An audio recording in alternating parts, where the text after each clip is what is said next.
है वो है जी पंक्चुएशन, जिसको हम उर्दू में रमूज़ औक़ाफ़ कहते हैं। औक़ाफ़ वक़फ़ा की जमा है। वक़फ़ा डालना, फ़िक्रों के दरमियान वक़फ़ा डालना। Such thing is so much important to give the complete sense of the sentence, otherwise there will be ambiguity present in the sentence if you people don't use the punctuation. Punctuation बहुत ही important चीज़ है फ़िक्रे को की सही sense, समझ, direction देने के लिए। तो इसको आगे बढ़ाते हैं पंक्चुएशन। एक बच्चा या पेज नंबर है 272 है मेरे पास। एक आध कोई सामने भी कर दे, वो जो न स्क्रीन शेयर कर दे पंक्चुएशन का, वो जो पहला सफ़ा था।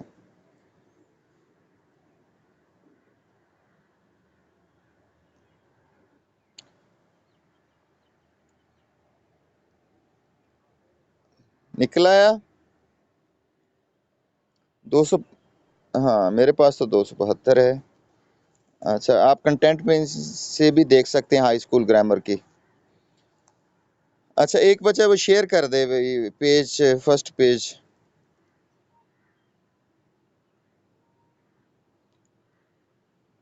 अच्छा, पंक्चुएशन देखें, आगाज करते हैं हम।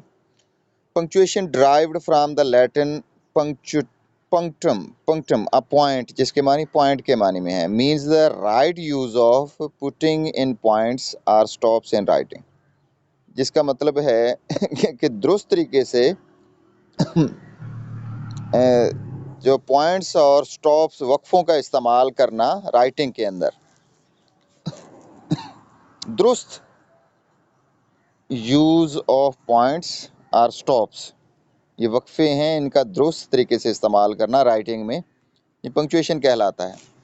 The following are the principal stops, ये जो मखसूस स्टॉप्स हैं, वक्फे हैं जो हम लोग देखेंगे, उनमें पहला है फुल स्टॉप।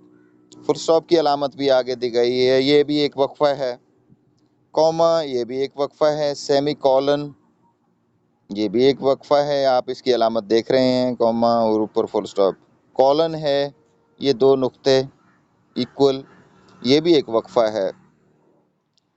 क्वेश्चन मार्क, ये भी एक वक्फा है। एक्सक्लेमेटरी मार्क, ये जो हैं मेन हैं। Other marks in common use are dash, वो भी आम इस्तेमाल में हैं, ये भी वक्फे हैं, उसमें डैश आती है, ये छोटी सी पैरेंथेसिस है, इसको भी आप देख सकते हैं, parenthesis.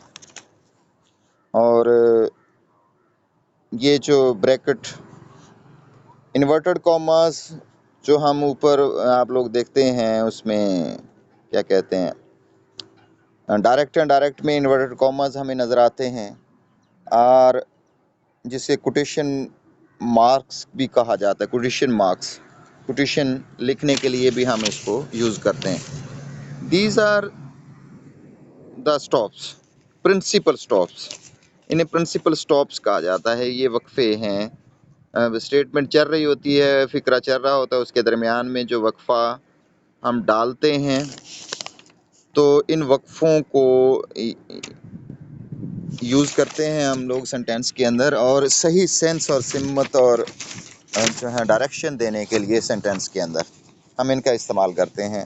Now come to read them properly and with the detail. पहला है द फुल स्टॉप।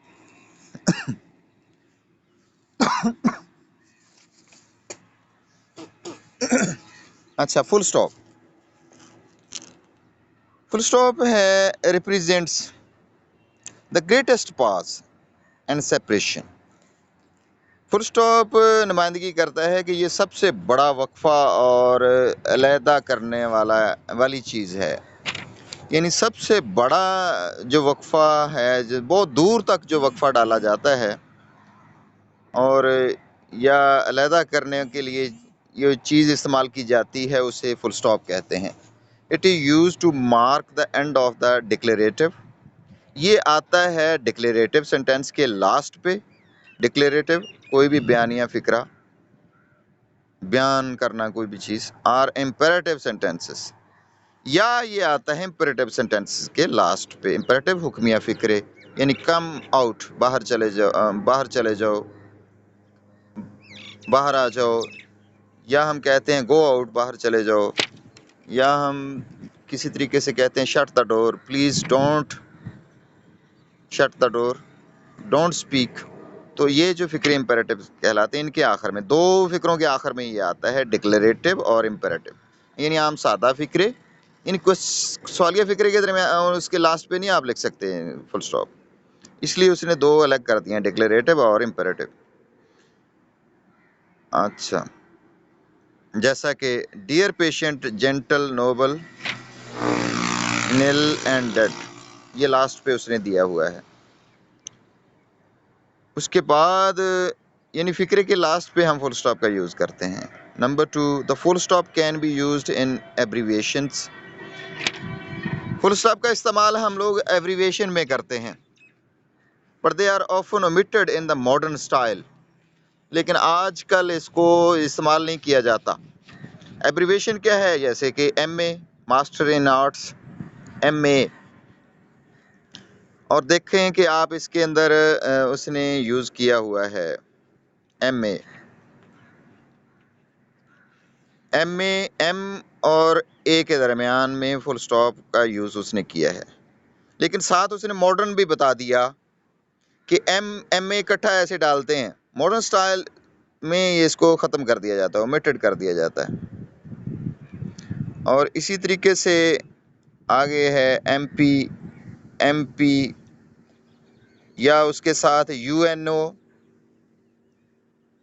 और UNO शॉर्ट फॉर्म में भी लिख दिया गया है।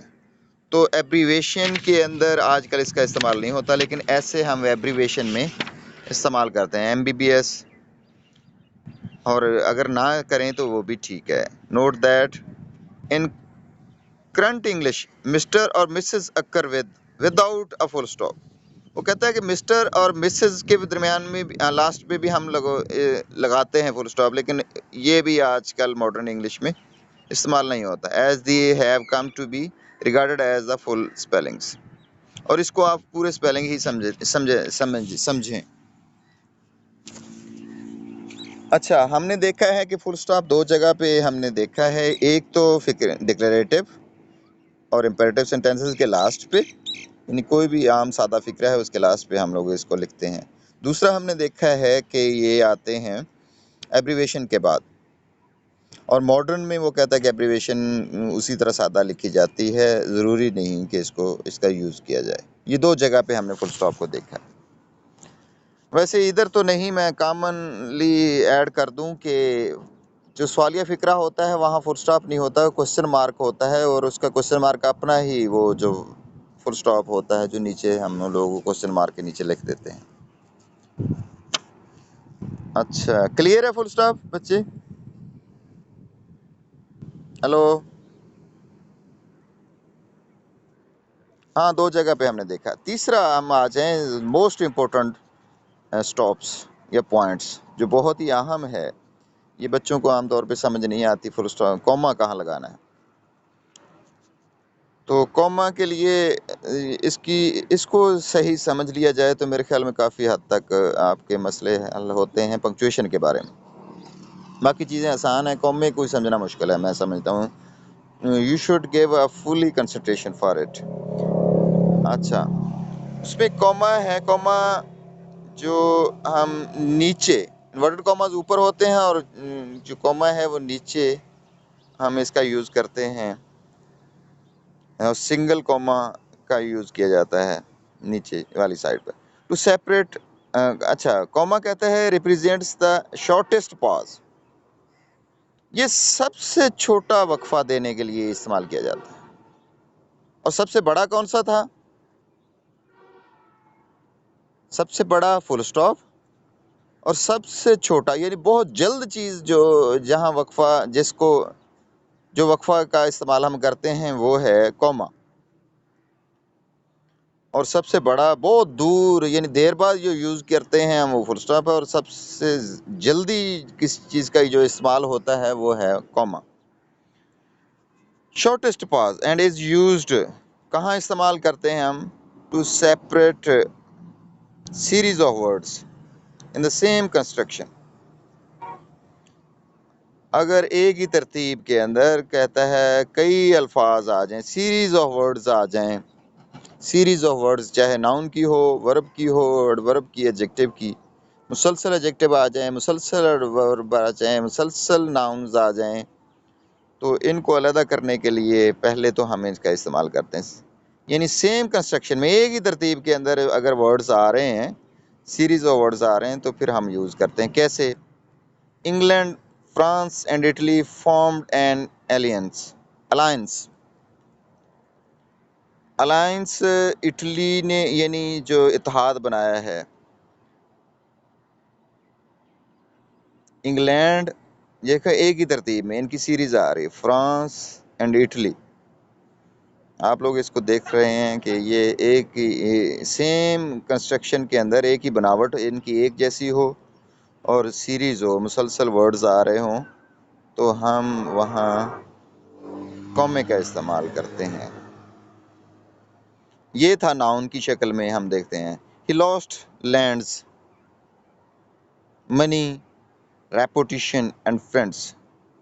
उसने गंवा दिया ज़मीनों को, पैसे को, शोहरत को और दोस्तों को।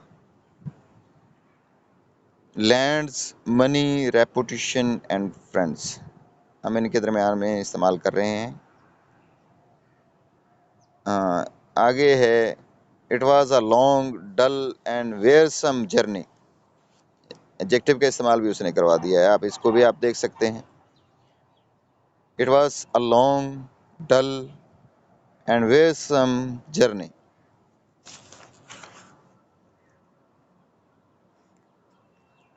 अच्छा, यहाँ भी हम लोग देखें कि इसके दरमियान में हमने it was a long dull and wearisome journey, सबसे जल्दी वक्फा कौमे का ही आता है, आप देख सकते हैं। शॉर्टेस्ट पॉज जिसे कहा जाता है, यहाँ एडजेक्टिव के अंदर उसने यूज़ किया है। He wrote his exercise neatly, quickly and correctly. Exercise को सॉल्व किया उसने बड़ी सफाई से, जल्दी और दुरुस्त तरीके से। नीटली, अब जहाँ एडवर्ब का इस्तेमाल उसने किया है, किस तरीके से कौमे का यूज़ किया है, series of words, same construction में देख लें आप लोग इसको। अच्छा, अभी पहला पॉइंट हमने ये देखा है कॉमे का वर्ड्स के साथ। नोट भी आ गया है इसमें, अगर वो कुछ चीज़ वो बताना चाह रहा है, वो कहता है comma is generally not placed before the word preceded by and. Comma कहता है वहाँ इस्तेमाल नहीं करते अगर एंड से पहले का जो वर्ड होता है, एंड से पहले इस्तेमाल नहीं इसको किया जाता।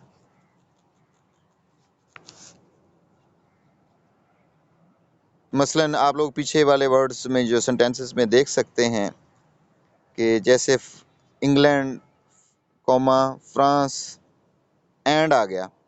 एंड से पहले, एंड के साथ आपको कॉमा नज़र नहीं आ रहा है। लास्ट में देखें, लास्ट वाले फिक्रे में, he wrote his exercise neatly, comma, quickly और एंड आ गया। तो एंड वाले के साथ नहीं है, फिर जब एंड लग जाता है फिर कॉमे की ज़रूरत नहीं रहती। अच्छा, नंबर 2, अगला पॉइंट देखें। नंबर 2 में वो कहता है कि to separate each pair of words connected by and.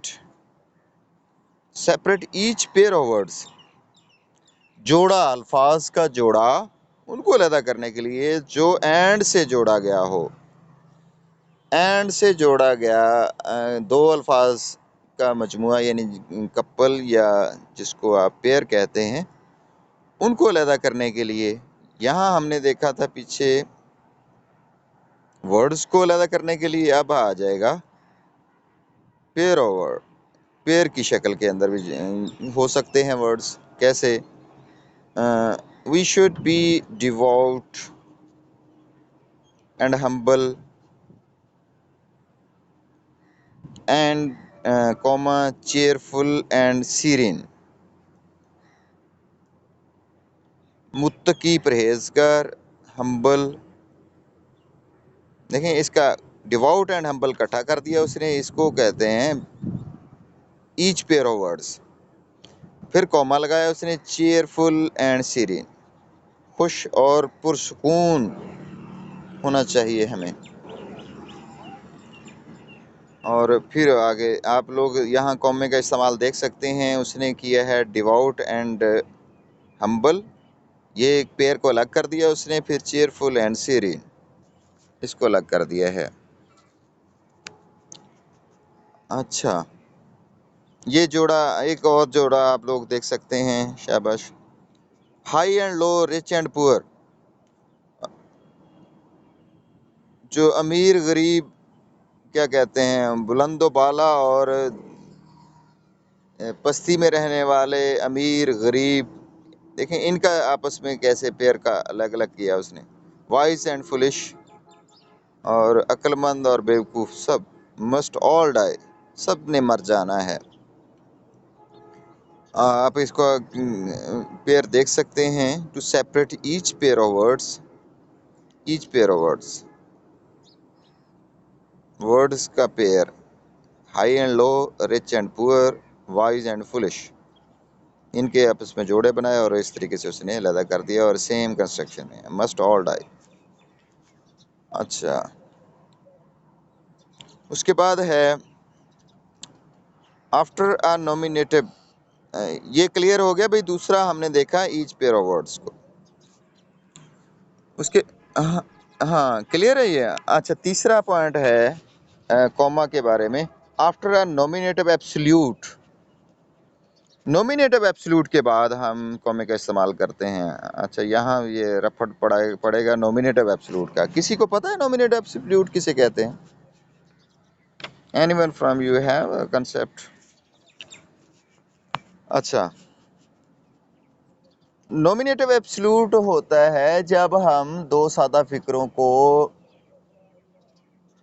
Present participle के साथ मिलाकर हम इसका इस्तेमाल करते हैं, प्रेजेंट पार्टिसिपल का इस्तेमाल करते हैं, और इसको इन्फिनिटिव का भी इस्तेमाल करके हम एक फ़िक्रा बना लेते हैं, उसको कहते हैं नॉमिनेटिव एब्सोल्यूट। मसलन मैं कहता हूँ they will be killed, they are killed if they go there. अच्छा, इसको दोनों को एक ही हम फ़िक्रे में कन्वर्ट कर देते हैं, एक यानी पैसिव वॉइस फॉर्म के अंदर। इस तरीके से भी हम इसको पार्टिसिपल का इस्तेमाल कर सकते हैं, in they having been killed,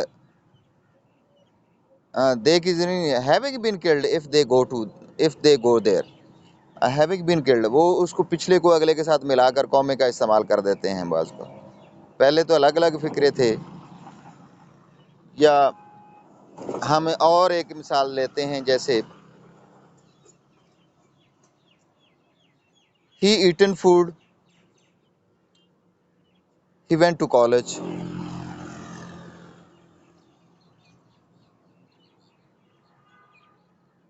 हम सिंपल सादा से ही हैज़ ईटन फूड, वो खाना खा चुका है।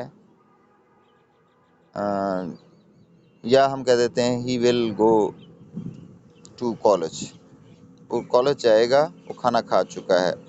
तो इसको हम देखेंगे having, having eaten food he will go college, उसने खाना खा लिया है, वो कॉलेज जाएगा। या बाज़ औक़ात इस तरह के फ़िक्रे हम जो पार्टिसिपल से यूज़ करते हैं, eating food he went to college, या to bring some books, to bring some book he is now going to bazaar. To bring books, ये देखिए पार्टिसिपल से फ़िक्रा शुरू हो रहा है, और ये दोनों, और पीछे हम पार्टिसिपल से और आगे वाला टू इन्फिनेटिव से शुरू हो रहा है। ऐसे फिक्रे जो होते हैं इनके दरमियान में हम कॉमे का इस्तेमाल करते हैं। इसको कहेंगे हम नोमिनेटिव एब्सोल्यूट। और यहाँ मिसाल देखें शाबाश, ये मैंने आपको ज़ुबानी मिसालें दी हैं। यहाँ देखते हैं दूसरा फिक्रा देखें। पहला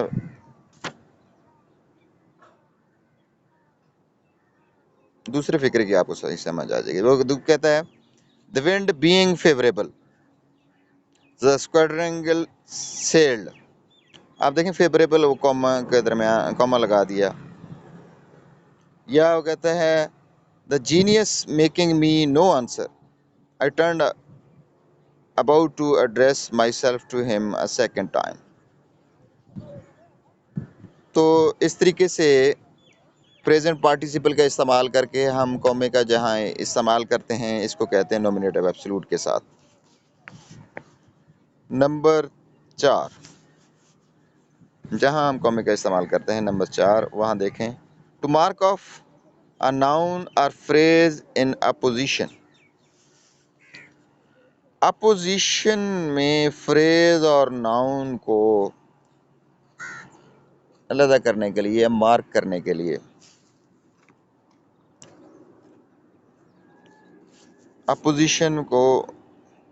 अपोजिशन क्या है ये मैं आपको नाउन पढ़ाते हुए बता चुका हूँ। ये आप लोग बताएंगे। Opposition the use of the case में हमने पढ़ा था, nominative case, objective case, opposition case. Anyone has the idea opposition?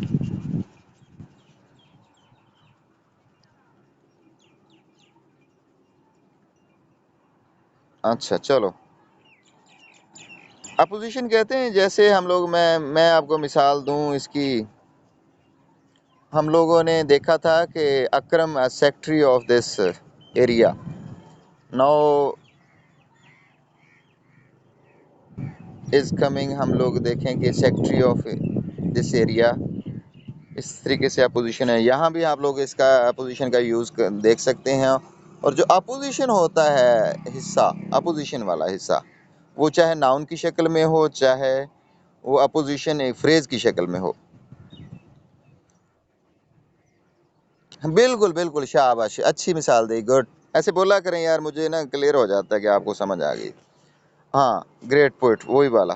वो जो अपोजिशन वाला हिस्सा होगा आप उसको कॉमे के साथ अलहदा कर देंगे। इकबाल द ग्रेट पोइट, जो ग्रेट पोइट है इसके इसके पीछे और आगे कॉमा लगा देते हैं हम लोग।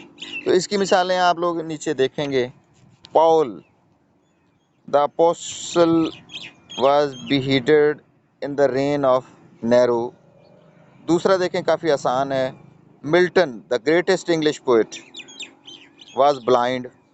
मिल्टन जो बहुत बड़ा अंग्रेजी का पोइट था, अंधा था। एक और भी है, Pandit Nehru the first prime minister of India. आपको ये भी पता चल जाएगा कि ये प्राइम मिनिस्टर कौन था पहला। Died in 1964। Pandit Nehru the first prime minister. ये देखा अपोजिशन का इस्तेमाल। आपने देखा कि पहले वर्ड का इस्तेमाल किया है उसने, अपोस्टल, ये वर्ड नाउन है, सिंगल नाउन है। दूसरा फ्रेज की शक्ल में, द ग्रेट इंग्लिश पोएट, इसको फ्रेज कहते हैं।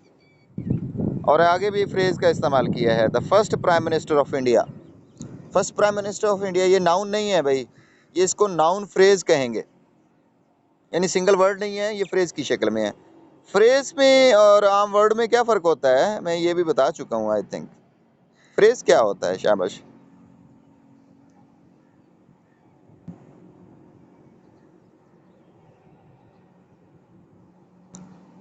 हाँ, फ्रेज और नाउन, नाउन फ्रेज और फ्रेज में क्या फ़र्क होता है? नाउन होता है सिंगल वर्ड। अगर इसको फिर आप नाउन कहेंगे या नाउन वर्ड कहेंगे जो सिंगल वर्ड में हो। अगर चंद वर्ड्स में वही नाउन ही बता रहा हो, नाउन का ही कंसेप्ट दे रहा हो, तो उसको नाउन फ्रेज कहेंगे, वो वर्ड नहीं होता। जैसा कि आप देखते हैं कि ये नाउन है, the first prime minister of India. कोई भी इंडिया का जो पहला मिनिस्टर, प्राइम मिनिस्टर, वजीर आज़म हो, तो ये जो हिस्सा है ये नाउन फ्रेज कहलाता है। और ये नाउन फ्रेज को अलग करने के लिए कॉमे का इस्तेमाल करते हैं हम। हाँ, क्लियर हो गया ये पॉइंट। अपोजिशन का यूज है। अच्छा, उसके बाद है to mark off words used in addressing people. Mark off यानी आपने वहाँ मार्क करना है, कॉमा लगाना है, उसको अलहदा करना है, उसको वक्फा देना है अगर आप एड्रेसिंग करते हैं। एड्रेसिंग की शक्ल में, लोगों को एड्रेसिंग की शक्ल में अगर कोई वर्ड आ जाता है फ़िक्र के अंदर, वहाँ हम यूज़ करते हैं। कैसे? कम इनटू द गार्डन मौत, मौत बाग में आ जाओ। मौत को आप मुखातब कर रहे हैं, एड्रेस कर रहे हैं। या एक और मिसाल, हाउ आर यू मुहान। मुहान आप मुखातब हैं, मुहान का जिक्र करते हैं हम यहाँ। तो मुहान को आप मुखातब कर रहे हैं। इस तरीके से हम इसको अलहदा कर देंगे, इसको मार्क में दे देंगे, कॉमे की शक्ल दे देंगे। या नीचे है Lord of the universe, shield us and guide us. Lord of the universe, ये देखो पहला हिस्से को वो कहता है कि एड्रेस कर रहा है। लॉर्ड ऑफ द यूनिवर्स, हो खुदा, उस इस कायनात के खुदा, हमें हमारी हिफाजत कर, हमें रहनुमाई दे। तो लॉर्ड ऑफ द यूनिवर्स ये कहीं एड्रेस कर रहे हैं लोगों को, यहाँ खुदा को एड्रेस किया जा रहा है डायरेक्टली। तो यहाँ आप लोग देख सकते हैं।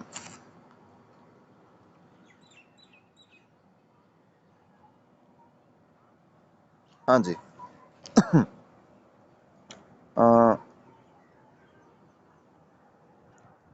यहाँ point mark of the words used in the addressing people. जब आप एड्रेस करते हैं वहाँ को मार्क करने के लिए कॉमे का इस्तेमाल करते हैं हम लोग। अच्छा, बट ये नोट भी दे दिया है कि कहाँ इसका इस्तेमाल नहीं किया जाता, इसको भी देख लें। But when the words are emphatic, जब इन्हीं वर्ड्स को जोर दे के बोल दिया जाए, we have to use the note exclamation. वहाँ फिर कहता है कि कॉमा ना लगाएं, एक्सक्लेमेशन मार्क लगा दें। वो जो डैश सी ऊपर से नीचे खींच के नुक्ता लगा दिया जाता है, एज इस तरीके से। मोस्ट, ये देखिए एम्फेटिक हो गया, बहुत ज़्यादा जोर दे। अब भला जिन, बाय दी माई चाइल्ड्स डिवोर्ड। जब आप इस तरीके से ये बोलते हैं तो जिसमें बहुत ज़ोर दे दिया जाता है, फोर्समेंट आ जाती है जब, तो फिर आप वो कहता है एक्सक्लेमेटरी मार्क दें, वहाँ कॉमे का इस्तेमाल ना करें। क्लियर हो गया? एम्फेटिक में, हाँ एम्फेटिक में भी और एड्रेसिंग में क्या फ़र्क है, लोगों को एड्रेस करने का अंदाज़ और एम्फेटिक में, ये दोनों आप लोग देख सकते हैं। अच्छा, ये पांचवा पॉइंट था हमारा। अच्छा, वो छठा है टू मार्क ऑफ टू और मोर एडवर्ब्स। दो या दो से ज़्यादा एडवर्ब्स और adverbial phrases coming together. Adverbial phrases अगर इकट्ठे आ जाते हैं तो फिर आपने इनको अलग करना है। वो एडवर्बियल फ्रेजेस क्या होते हैं? Then, at length, tardy justice was done to the memory of Oliver. देखिए, देन ये भी एडवर्ब है। एट लेंथ, ये दो या दो से ज़्यादा इकट्ठे आ रहे हैं एडवर्ब्स, इसको एडवर्बियल फ्रेजेस भी कहा जाता है। तो इन एडवर्बियल फ्रेजेस को हम अलग करते हैं कॉमे के साथ, इसको मार्क किया जाता है कॉमे के साथ। एडवर्बियल फ्रेजेस, एडवर्बियल फ्रेजेस की कल मिसालें और भी देंगे आप। अच्छा, सातवां है before and after participle phrase. Participle phrase से पहले और आखिर में यानी पार्टिसिपल फ्रेज किसे कहते हैं? इसके दरमियान में, यहाँ ये दरमियान में बाज़-औक़ात पूरा का पूरा फ्रेज दिया जाता है, उसको प्रेजेंट पार्टिसिपल फ्रेज कहा जाता है। पार्टिसिपल फ्रेज की मिसालें आप लोग देखें, शाबाश। फ्रेज की का आइडिया तो हो गया होगा, तो इसको प्रेजेंट पार्टिसिपल फ्रेज कैसे कहते हैं? Provided that the phrase might be expanded into sentence.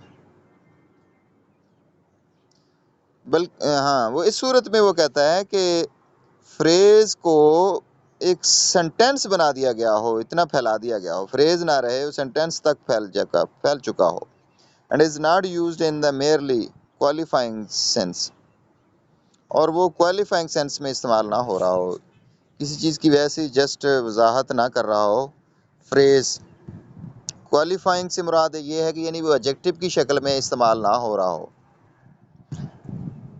Eating food, जैसे ईटिंग फूड, फूड है और ईटिंग फूड ना, sorry, broken head, falling wall, यहाँ पर पार्टिसिपल इस्तेमाल हुआ है। देखें कि फॉलन वॉल और फॉलिंग वॉल ये भी एडजेक्टिव हैं दोनों। एक प्रेजेंट पार्टिसिपल है फॉलिंग आईएनजी वाला, और फॉलन वॉल होता है गिरी हुई दीवार, फॉलिंग वॉल होता है गिरने वाली दीवार। दोनों एडजेक्टिव हैं, लेकिन यहाँ पर जो है एक पास्ट पार्टिसिपल का इस्तेमाल है और एक प्रेजेंट पार्टिसिपल का इस्तेमाल है, और ये क्वालिफाइंग कर रहा है, जस्ट नाउन की वजाहत कर रहा है कि कौन सी दीवार है, गिरने वाली या गिरी हुई दीवार। तो लेकिन यहाँ अब एक मिसाल देखेंगे पार्टिसिपल की, वो डिफरेंट है। हम पहले मिसाल देख लें, फिर इसकी वजाहत करते हैं। Caesar having conquered his enemies, having conquered his enemies return to the home. Caesar ने अपने दुश्मनों को शिकस्त दी, उसके बाद वो घर लौट गया। देखिए, having conquered his enemies ING से शुरू हो रहा है, और इसको आईएनजी से शुरू होने वाले कोई भी वर्ड हो जो वर्ब के साथ आईएनजी लगी हो, उसको प्रेजेंट पार्टिसिपल कहा जाता है, और थर्ड फॉर्म हो तो इसको पास्ट पार्टिसिपल, दोनों पार्टिसिपल हैं। और देखें कि अगर आईएनजी वाला फिक्रे से शुरू हो रहा हो, चंद वर्ड्स का मजमुआ, हैविंग कंकर्ड हिज एनिमीज चंद वर्ड्स का मजमुआ है, ये फ्रेज है। और आप लोग इसका अंदाज़ा लगा सकते हैं, ये इसको फ्रेज कहते हैं, हैविंग कंकर्ड हिज एनिमीज। और ये जुमला नहीं है, और ये जुमले से छोटा जो होता है, जो जिसकी पूरी समझ नहीं आती, उसको फ्रेज कहते हैं। और ये जो फ्रेज आईएनजी से शुरू हो रहा है, चंद वर्ड्स का मजमुआ, ऐसे को कहेंगे participle phrase, having conquered his enemies.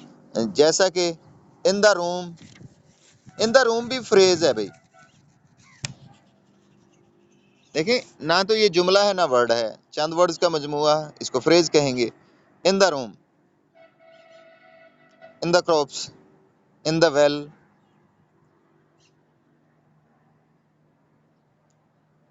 Coming in to the room, ये पार्टिसिपल हो गए। इन द रूम, कमरे के अंदर, इसको प्रेपोजिशनल फ्रेज कहेंगे, क्योंकि प्रेपोजिशन से शुरू हो रहा है। जो जिससे शुरू होता है हम उसको उसी का फ्रेज कहते हैं। अच्छा, Caesar having conquered his enemies return to home. अब यहाँ कॉमे का इस्तेमाल कर रहे हैं हम लोग, मार्क कर रहे हैं, क्योंकि ये पार्टिसिपल को हम अलग कर रहे हैं। हाँ, ये पॉइंट क्लियर है बच्चे? पार्टिसिपल फ्रेज की समझ आई, और इसका कॉमे का यूज। हेलो, हाँ, इसकी मेरे ख्याल में अच्छे तरीके से समझ आ गई हो, उम्मीद है। अच्छा, ये देखो, वो कह रहा है कि not used in the merely qualifying sentence. वो कहता है कि पार्टिसिपल का इस्तेमाल आप क्वालिफाइंग सेंटेंस यानी एडजेक्टिव की शक्ल में इस्तेमाल करते हैं, लेकिन वो कहता है कि ये यहाँ इस्तेमाल हुआ है provided that the phrase might be expanded into a sentence. Phrase को सेंटेंस के अंदर इस तरीके से फैला दिया गया हो, तो वहाँ आप कॉमे का इस्तेमाल करते हैं। ये फैलाया गया है, ये एडजेक्टिव की शक्ल में नहीं है। जैसे मैंने फॉलिंग वॉल कहा है, वो क्वालिफाइंग है सेंस में इस्तेमाल हुआ है, लेकिन यहाँ इसको सेंटेंस के अंदर फैला दिया गया। Caesar having conquered his enemies return to home. तो इस तरीके से हम यहाँ इस्तेमाल करते हैं कॉमे का। यहाँ था 7वां पॉइंट। 8वां देखे, before and after words, words, phrases, clauses. Before and after words, phrases and clauses let into the body of sentence.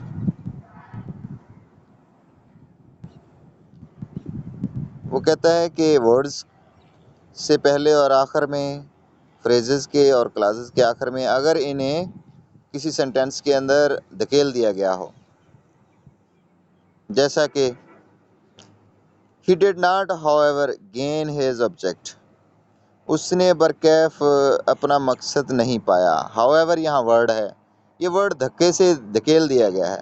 Late into the body of the sentence, इन्हें आप डाल रहे हो, इजाज़त दे रहे हो कि सेंटेंस में चला जाए, तो लिहाजा की ज़रूरत नहीं है, लेकिन आप देख लें कि इस तरीके से इस्तेमाल किया गया है ये। हाँ, एडवर्ब, जो एडवर्ब के बारे में, अच्छा, एडवर्ब तो एक सिंपल सी चीज़ है भाई, जो आमतौर पे हम फिक्रे के में देखते हैं। दोबारा वाली बात आप कर रहे हैं ना, मैंने तो एडवर्ब नहीं पीछे पढ़ाया। अच्छा, बरकैफ एडवर्ब की बात कर लेते हैं। एडवर्ब जो है आप लोग देख रहे होते हैं कि एलवाई वाली शक्ल में आ रहा होता है फिक्रे के अंदर। जैसे ही स्लोली, हाँ ठीक है, ही रन्स स्लो, यहाँ नहीं होगा, ही रन्स स्लोली। स्लो गलत है, क्योंकि स्लो का इस्तेमाल एडजेक्टिव का इस्तेमाल है, एडजेक्टिव नाउन के साथ आता होता है। स्लो रनर,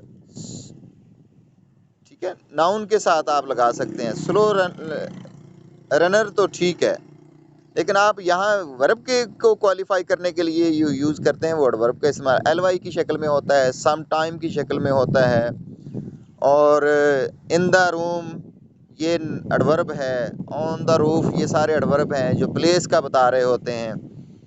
और इसी तरीके से ऑफन, रेयरली, यूजुअली ये सारे एडवर्ब हैं।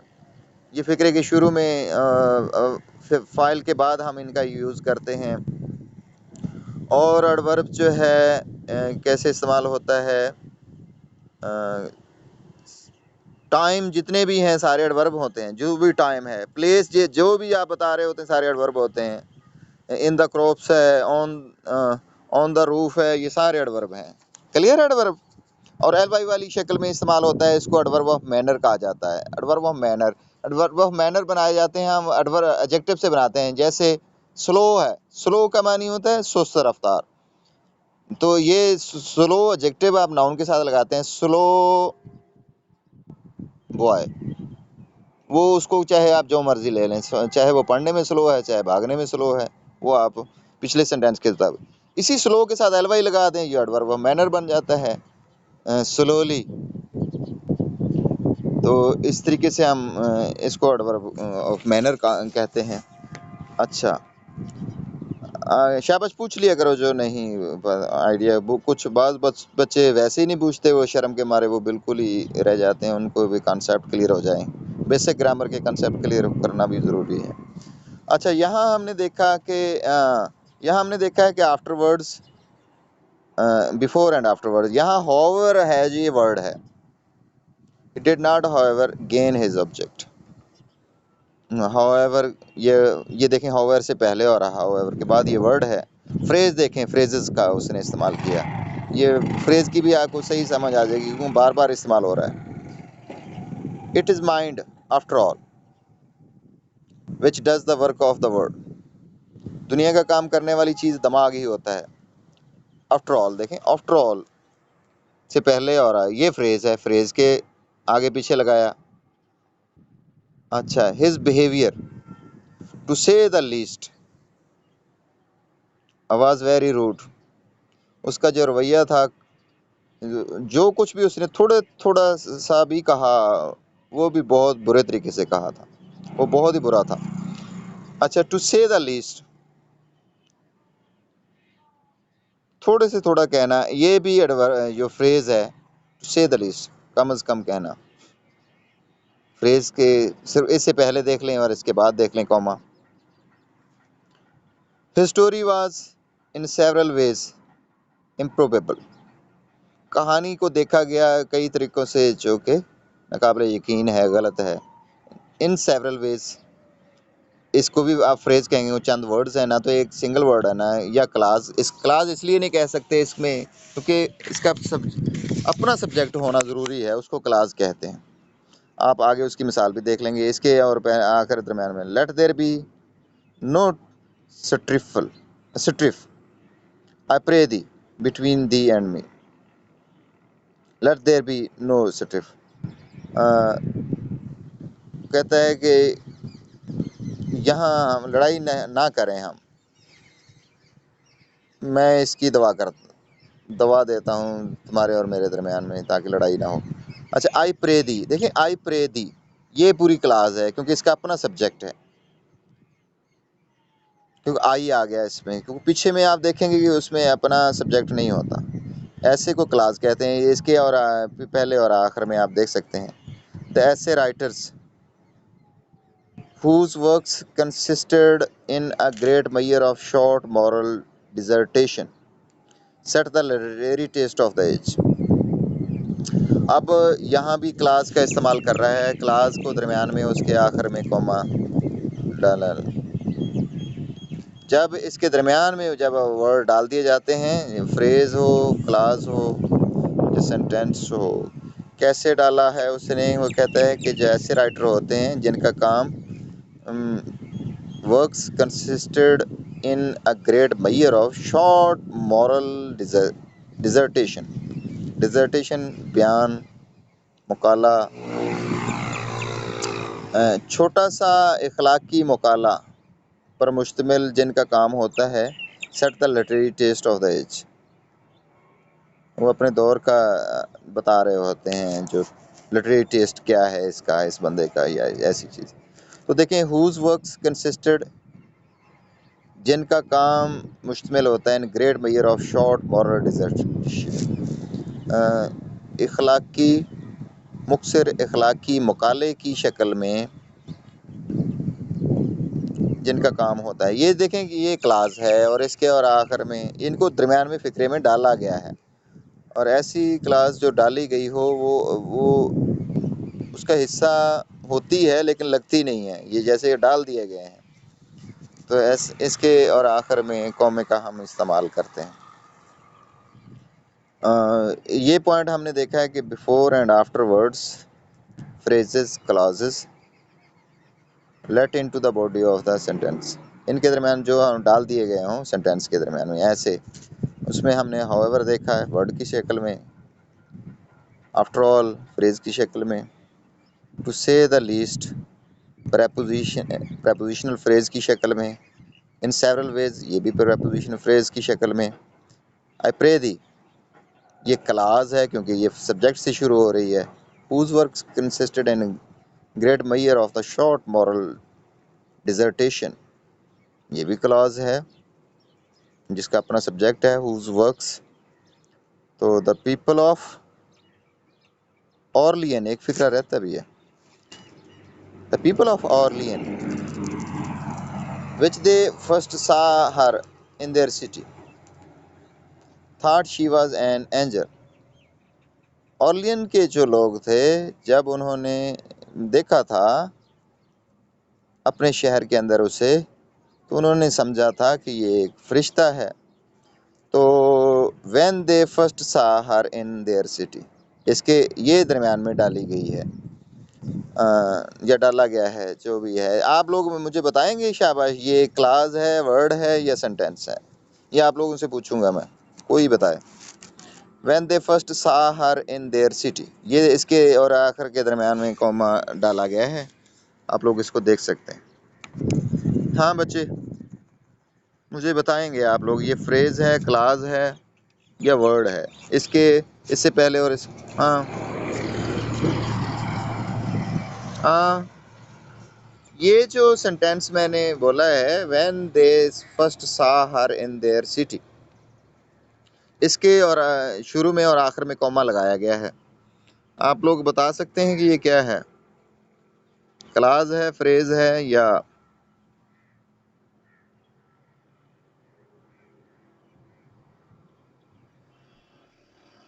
हाँ क्लाज है। शाबाश, क्लाज है, क्योंकि उसकी रीजन क्या है? इसमें सब्जेक्ट मौजूद है, आप लोग देख सकते हैं, व्हेन दे की शक्ल में।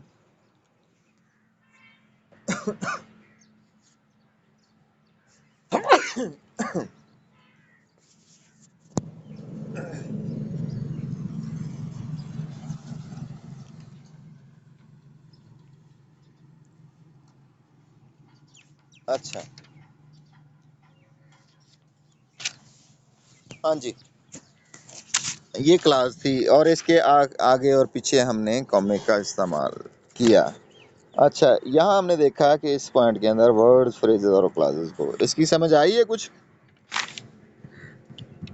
या कोई एम्बिग्विटी है बच्चों?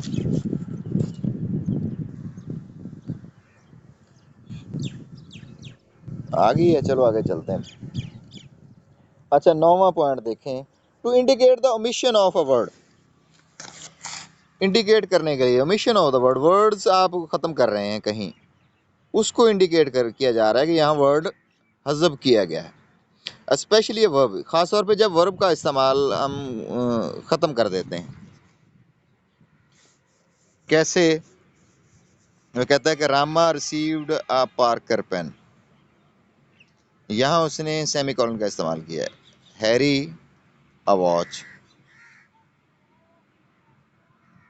अब यहाँ देखें कि उसने ये कहना ये था कि रामा को पार्कर पेन मिला है और Harry received a watch, Harry को घड़ी मिली है। रिसीव्ड अ वॉच, यहाँ रिसीव्ड होना चाहिए था, लेकिन रिसीव्ड को ख़त्म कर दिया, वो यहाँ उसने हैरी के बाद कॉमा लगा दिया। अच्छा, ये वर्ब को उसने ख़ास तौर पे मिशन कर दिया है।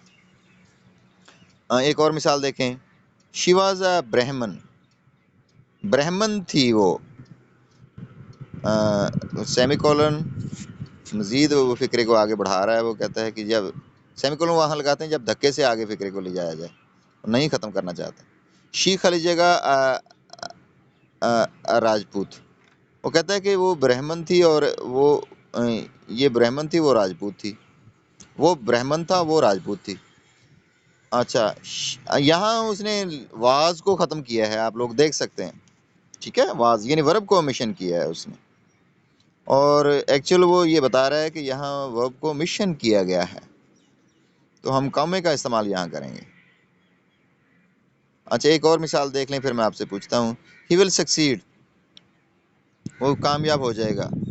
You never, you will never, you will never succeeded, you will be, you will not never be succeeded.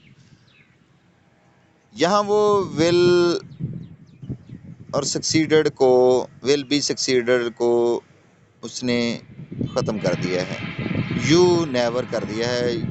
You के बाद आप तो देख सकते हैं कि यहाँ कॉमे का इस्तेमाल उसने किया है। और यहाँ अच्छा, आप लोग बताएं कि किस चीज़ को उसने ओमिशन किया है, ख़त्म किया है यहाँ, और उसको इंडिकेट करने के लिए कि यह ज़ाहिर किया गया है कि यहाँ कुछ चीज़ हज़फ हुई है। कौन सी चीज़?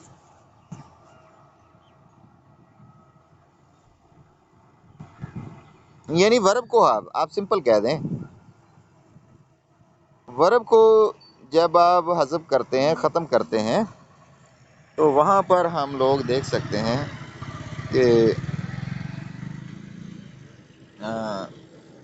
उसको हज़फ करने के लिए, उसको ख़त्म करने के लिए। ठीक हो गया, यहाँ हम कॉमे का इस्तेमाल करते हैं। क्लियर है ये पॉइंट? अच्छा अच्छा, अगला पॉइंट थोड़ा सा मुश्किल है, मैं तो कहता हूँ बस करें हम यहाँ, काफ़ी है ये पॉइंट्स, मैंने कल सुनने हैं सब लोगों से, ये मैं आपको बता दूं। हाँ, ये मैंने ना कॉमा ख़ास तौर पे सुनना है, बाकी चाहे मैं ना सुनूँ, चाहे मैं फुल स्टॉप का ना पूछूँ, लेकिन कॉमा जो पॉइंट्स मैंने बता दिए हैं ये तैयार करके आने हैं आप लोगों ने, ठीक है। और अगला पॉइंट, क्योंकि शॉर्ट कोऑर्डिनेट क्लासेस का समझाना मुझे थोड़ा सा मुश्किल हो जाएगा, फिर उसमें खप जाऊंगा काफ़ी हद तक। एक एक पॉइंट में और सारी चीज़ें निकल आती हैं यार ग्रामर की, तो फिर वो समझानी पड़ती हैं। ठीक हो गया, ओके। कॉमा कहाँ कहाँ इस्तेमाल होता है उसने कहा। पहला उसने वो कहता है कि अगर वर्ड सेम कंस्ट्रक्शन में आ जाएं, तो क्योंकि वर्ड्स को अलग अलग करना होता है, कॉमे के ज़रिए से करना होता है, तो फिर जो है उसके बाद उसने कहा था कि कॉमा एंड जब आ जाता है, फिर एंड लगते हैं, कॉमा नहीं लिखते। तो फिर पेयर ऑफ वर्ड्स को अलग करने के लिए, जैसे high and low, rich and poor, wise and foolish, इस तरह के जो पेयर होते हैं उनको अलग करने के लिए, फिर उसके बाद after nominative absolute. Nominative absolute actual कहते हैं कि दो सादा फिक्रों को जब एक फिक्रा बना दिया जाता है, तो उसको अलग करने के लिए हम इस्तेमाल करते हैं। The wind being favourable, squadron sailed, squadron फिर जाता है जब देखता है कि वो जो हवा फेवरेबल है, इस तरीके से। या genius making me no answer, I turn about to address myself to him in second time. अच्छा, उसके बाद है मार्क ऑफ अ नाउन और फ्रेज इन अपोजिशन। अपोजिशन में देखा है कि नाउन और फ्रेज को मार्क करने के लिए अलग करते हैं। तो नाउन है अपोस्टल, फ्रेज है द ग्रेट इंग्लिश पोएट, ये फ्रेज की शक्ल में अपोजिशन में फ्रेज की शक्ल में आया है। उसके बाद first prime minister of India, ये भी फ्रेज एज ए अपोजिशन की शक्ल में आया है। यहाँ हमने देखा कि इस हिस्से को अलग करने के लिए, to mark off word used in the addressing people, जब लोगों को मुखातब करते हैं तो फिर उसको वो हम मार्क करने के लिए, जैसे कि अकरम असलम फ़िक्रे के अंदर यूज़ करते हैं, उसको उससे पीछे आप कॉमा लगा देते हैं ताकि पता चल जाए कि इसको आप मुखातब कर रहे हैं, एड्रेस किया जा रहा है। But when the words are emphatic आ जाए तो फिर वो कहता है एक्सक्लेमेटरी मार्क लगाएं, फिर कॉमा ना लगाएं। उसके बाद टू मार्क ऑफ टू और मोर और verbs adverbial phrases coming together, तो एट लीस्ट जैसा कि दरमियान में आया हुआ है, तो इस तरह के फ़िक्रे जब अगर इकट्ठे हो जाते हैं, देन भी आ जाए, एट लीस्ट भी आ जाता है, तो इस तरीके से इसको अलग करने के लिए। फिर उसके बाद है